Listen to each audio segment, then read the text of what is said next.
Jotije maromo 300 matie kar loso nyamburko mar Kenyatta Golf Course Juakali Society garage e boma ma Nairobi koro kwayo sirikal mamalo kod 10 kaunti ma Nairobi kaachiel gi jotelo mane giyiero mondo konygi kik golgi e lowo kama garaj no ero osebedo kuom thuolo maheo higni 30 koro. Jotije wego koro lieko ni nitiere achudhe moko manigi gombo mar yako lobno kendo osemiyogi ndalo 14 kende mondo mi gidar, kata kobedo ni gin bende gintiere gobok moyiedhi mane sirikal omiyogi higa mar 1995 mayangogi kaka weg lobno. Giywak ni ka gidar kanyo to onge kama ginyalo biro yude yuto margi mapile.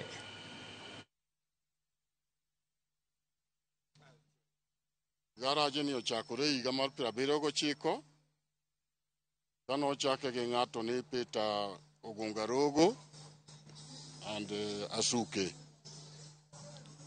Bang'e kogik 95 to ne wayudo allotment letter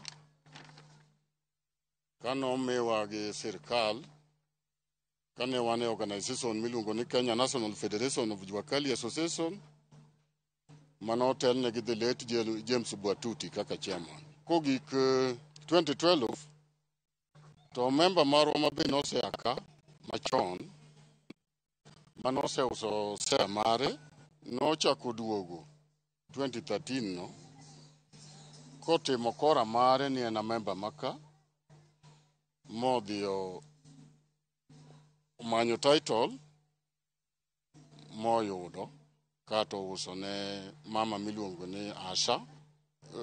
Machiegni last week gikelo nwa barua wagi wakili ni wawuok bang' jumbe 2. Kwa wuok to dhi kethonwa ngimawa nikech ka emwa puonje nyithindo nitiere kata jomwa train ka ma trainees mwa puonjo ka mabiro every year, joma timo biashara nika ma otegemea ka. Ok wanyalo wuoka kamano kama wasebede higni more than 30 years. Alikana members wapi wakasikizana ati shamba sasa ndio custodians. Hizo pia tunataka kujua. Wenye walifanya hii mambo pale kwa lands pia tutajua, inafaa tujue ilikuwaje mpaka hii mambo ikakuwa bila kuhusisha members wa hiyo place. Kaluwore gi ng'anyo ma NSS kod